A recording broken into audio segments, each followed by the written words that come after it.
South African clients, despite the fact there are 160 currency crosses on the Saxo Bank platform, that they will always be more comfortable, more familiar, and have more of an interest in the rand crosses, the dollar rand, sterling rand, euro rand, and that also has a lot to do with South Africans taking money abroad.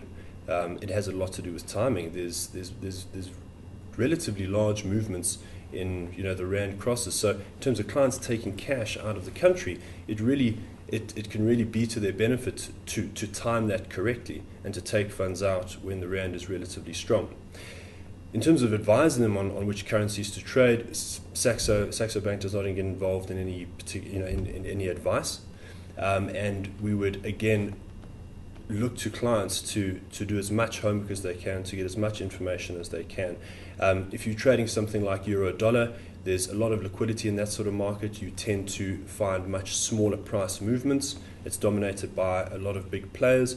Whereas in something like the rand, yes, you still have a few big players, but you tend to see bigger volatility. You tend to see bigger moves. So that can work in your favor. But as you can imagine, that also has the potential to be disadvantageous. It may be quite difficult to interpret which way a particular currency or a currency pair is going to move on the back of certain news flow. But a lot of the anticipation of a particular news event, a lot of the moves in the equity markets, currency markets, etc., is those moves happen in anticipation of a certain announcement. So if a certain announcement is due to come out and it's seen to be market positive, even before the time, there's often a reaction in a particular currency market, and that's what we are saying in terms of getting involved in the market. As an isolated event, perhaps not, but over a period of time, if you keep up to date with certain news flows and you track certain announcements and certain stats and data that come out of various jurisdictions and markets, you soon pick up a trend. And it's those trends which are very important in establishing a trading strategy and taking a view in the currency markets. Imports, exporters, they will always have a currency view, I think, and that view and how that relates to their business, I think a strategy around that and how to either take advantage of it or hedge against it will always be done with their bank in the form of something like forward cover.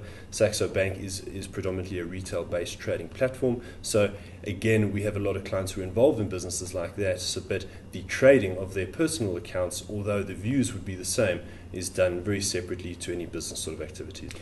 The big trends at the moment is, I would say, in the big crosses. Over the last week or so, there was a lot of hype around whether the Bank of Japan would come into the markets with further easing, and you see the movements in the crosses like US dollar, Japanese yen.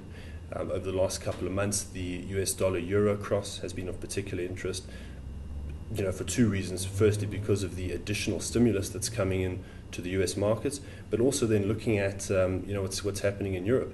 Every time there's a bad announcement that comes out of Europe, we see the euro getting sold off, and it's very interesting. As of about a month ago, everyone is very, very bearish on the euro, looking at the euro dollar cross going down to around 115. We're seeing it trading this morning at around 130.